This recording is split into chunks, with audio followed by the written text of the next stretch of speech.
Silence is not quiet. It's loud. It's a deafening roar. I've experienced quiet before. I always start work at 4 a.m. Quiet is the gentle hum of the street lamps. It's the first songs of the birds. The last scream as the foxes return to their warrens. The warm caress of the wind. And a million things you don't notice. Silence is none of these things.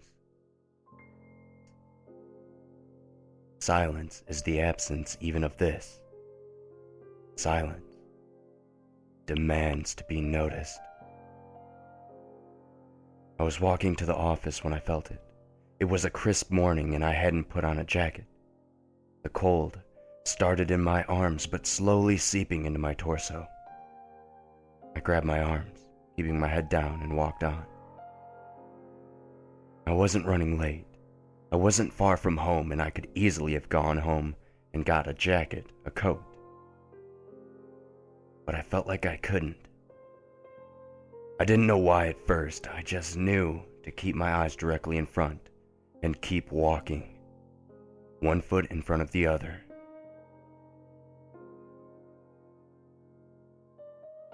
It was dark.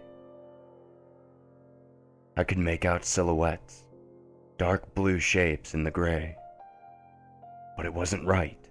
No street lamps, nothing from the windows or the cars surrounding me, nothing but the slow, creeping glow of the morning. After 15 minutes, I found myself at the bottom of the street. I could see my office building, but the lobby was dark. I thought perhaps there was a power cut, and started making my way there more quickly. As I was walking, my footsteps seemed to get louder and louder. They echoed more and more, ricocheting around me. I felt my heart getting faster and faster, the air colder and colder. Before I knew it, I was running. I reached the wide glass doors. I pushed, but they didn't budge. My fingers felt their way along the cracks of the glass, up to the lock. I fumbled in my pocket for my card. I felt it pressed against my leg. I pulled it out. I swiped it in the mechanism. I heard a click, but nothing happened. I sliced it up and down over and over. Of course, it wasn't going to work. But admitting that would mean staying out here, and I wasn't ready to do that. I pressed my face up against the glass, cupping my hands around my eyes. I darted my eyes left and right. Nobody in sight. Not even the janitor or the guard. I stared until it started to hurt my eyes, but there was nothing. Not a sound. I slumped to the floor. The sun crept higher and higher. The day brought a small relief. It was warmer at least, and being able to see up and down the road felt a little better. But the stark shadows moved along the floor all too noticeably, and the buildings seemed emptier than ever. The sky was a clear blue. I must have sat there for over an hour without seeing a single aircraft. A solitary cloud. The roads were clear of cars. The buildings empty. After a while, I pulled myself to my feet and stumbled home. In the light of day, the city seemed even more desolate than ever. The buildings were all a uniform shade of dull. The black roads seemed to stretch forever. I never made this walk during the day. I always came in so early and went home so late. The city seemed strange and alien. Everything was gray. I'd never noticed before, but the whole world is gray. The buildings, the roads, the silence was always right behind me. The journey took longer than it normally did. Or perhaps the gaunt, quiet, and chilling air made it seem longer. I shivered a little as I stumbled down the street to my apartment building. I opened the door and climbed the stairs, the same as I ever had.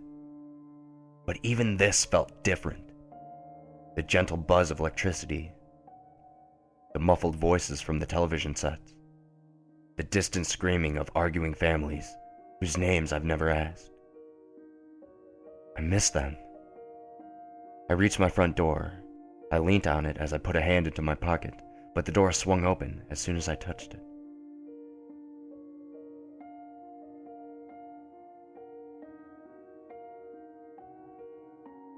My heart stopped. I stepped in slowly. The room was freezing. I looked left and right. Nothing had moved. I ran into the living room, the TV, my PS3, my laptop. They were all still there. I breathed a sigh of relief, then turned to go down to my bedroom. The door was slightly open, and in the thin crack of the light, I could see a dark outline.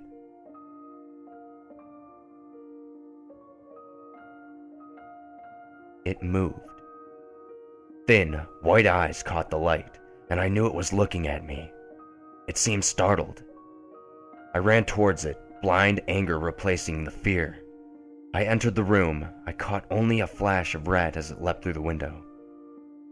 I looked down into the street and caught a glimpse of what seemed like a naked, sunburnt man disappearing down a dark alley. I looked around my room. Again, nothing had been moved, and for a moment I thought I could stop worrying. Then I saw the footprints. Blood. From my window, all around my room, and then back to the window. Thick, dark, red footprints. I felt my stomach heave, my throat bulge. I turned and left the room. I went back to the living room, shutting all the doors behind me. I didn't go back to that room. I went to the closet, took out a baseball bat that I hadn't used since I was 12, and a Swiss Army knife that my dad had bought me. I slumped in the chair and shook. Sweat rolling down my forehead, my hair was itching something terrible. I scratched and scratched. The itch always moved as soon as I scratched. I chased it around my body until every inch of my skin had been touched. My breathing and my heart had returned to normal. And I calmed down a bit. I was hungry. I went to my kitchen, but naturally, it was empty. I ate all my meals at work or at the mall around the corner. I took a deep breath and made my mind to leave. The stairwell was empty and silent, but this time I couldn't help notice the cold. My heart was a machine gun. I found myself running down each flight, stopping and peering at every corner. Eventually, I reached the street. I stopped to catch my breath and scratched my arms, which were again itching. I stepped out into the road and walked towards the small store that was just around the corner. I forced myself to look down the alley the intruder had ran down. There was a small amount of blood leading that way, but nothing like the footprints in my room. I kept walking, but just as I looked up, I saw him. He was darting across the road a few hundred feet away from me. I ran after him, my fingers locking around the bat.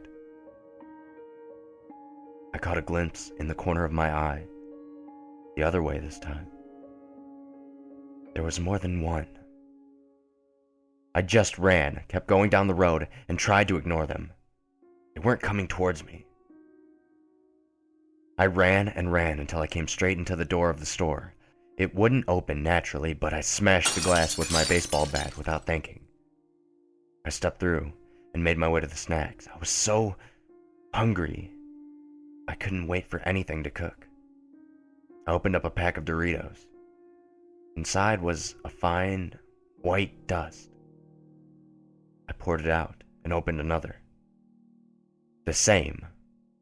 I ripped packets and packets of chips, cookies, and candy bars from the shelves, but they were all the same.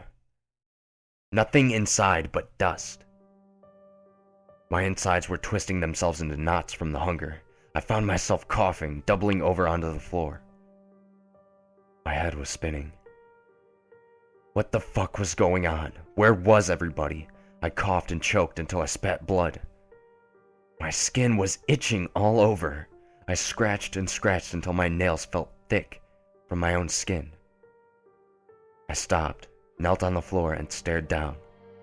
My breathing returned to normal. My heart slowed until all I could hear was the silence. The silence and a scratching noise. I stopped, listening incredulously. It was the first sound I had heard all day that I didn't make myself. I crawled towards the noise. It was coming from the other side of the store, but I tried to stay low and quiet. As I got closer, I could make out a throaty, wheezing breath as well. I came around the corner onto the aisle adjacent to the sound and the sight of footprints. Blood like the ones in my bedroom. Suddenly, the scratching stopped. I looked up, towards the sound of breathing. I rose to my feet, clutching my bat tighter than ever. Suddenly, I saw someone run towards the door. I chased after them, got a good look as they crashed out into the street.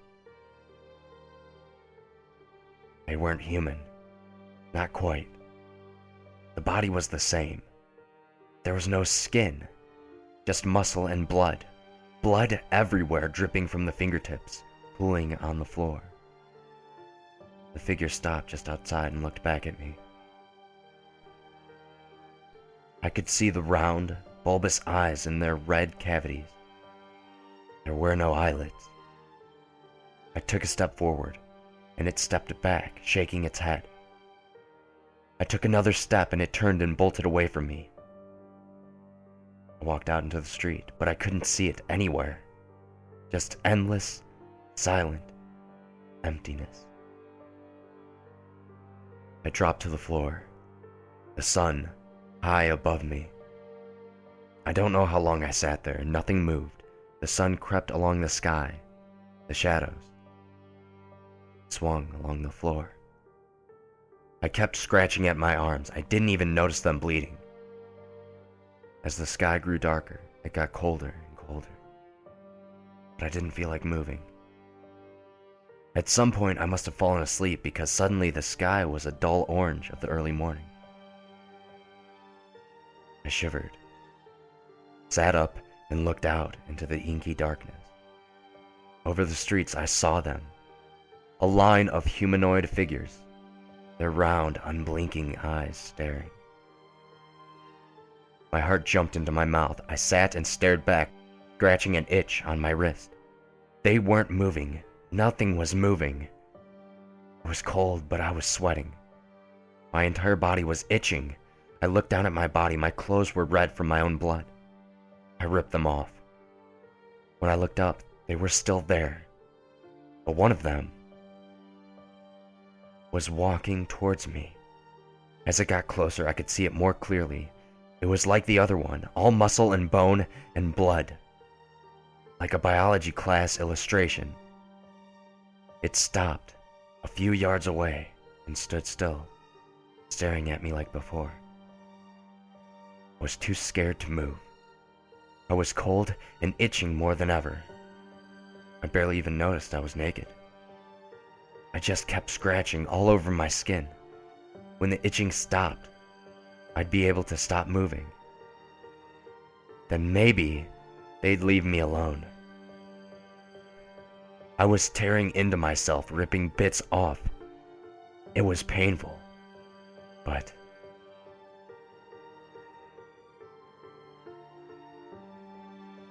it was a good pain. It set me free.